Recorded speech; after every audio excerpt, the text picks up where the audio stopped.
So gameplay comes before story. And if you don't know me, I'm a writer in the game industry and also, well, I guess also a developer and designer, but writer mainly is how I consider myself. And so you would think I wouldn't say that, but that is entirely true. And I see people get into this problem all the time. So here's the thing. Games aren't movies. Games aren't books. Games are their own thing. And the act of playing, what you're doing, influences how you think and approach the story. That becomes your story. Because a movie is you're watching somebody else's story on the screen. Now, sometimes games are that. Sometimes you aren't the character you're playing or whatever. There's an abstraction to it. But even then, you are that person. You are doing those things. And I'll go back to Portal 2, working on the co-op side of it. And we have this point where I want to do this thing where if someone's not talking into chat, I can detect that. And I'm going to talk to them about how the other one's so noisy and loud and how they're so quiet, right? I'm going to make a joke about that.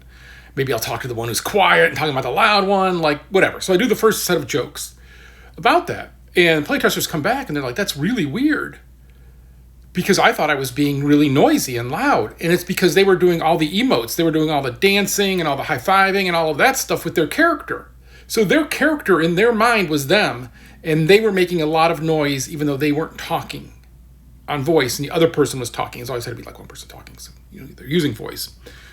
And that was like really eye-opening of like, oh yeah, that makes sense. That makes sense because in your head, you're that character. Even though you're not, you're abstracted from them, you still think that you're that character and you're the robot playing, right? And so I have to write the story that way. I have to write the story understanding that that's how those people feel about those characters, right?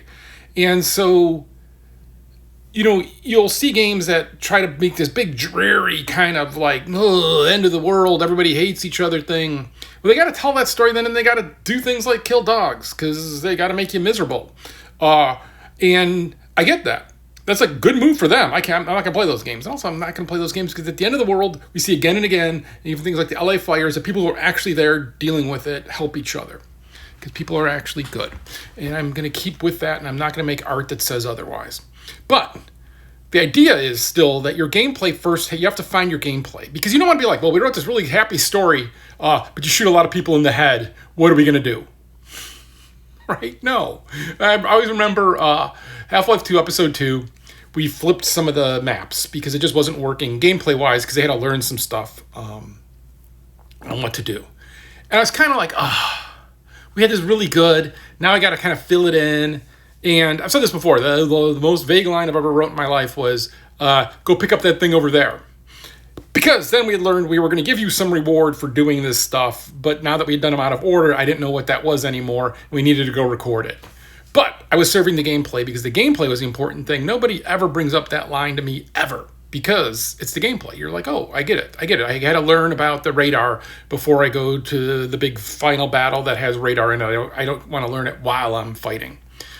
And that's always it. Like the gameplay has to be first, and then you do the writing. I always think of the writing as like spackling holes in the wall. It's a lot of it's story, and that's the thing I'm trying to say. Like all the games I've worked on have some kind of thing we're trying to say and talk about, sure, but we have to do it inside of this other guys, inside of supporting the gameplay itself. And so you got to do gameplay first. And I know some people right now working on something that is story first, and I'm just like,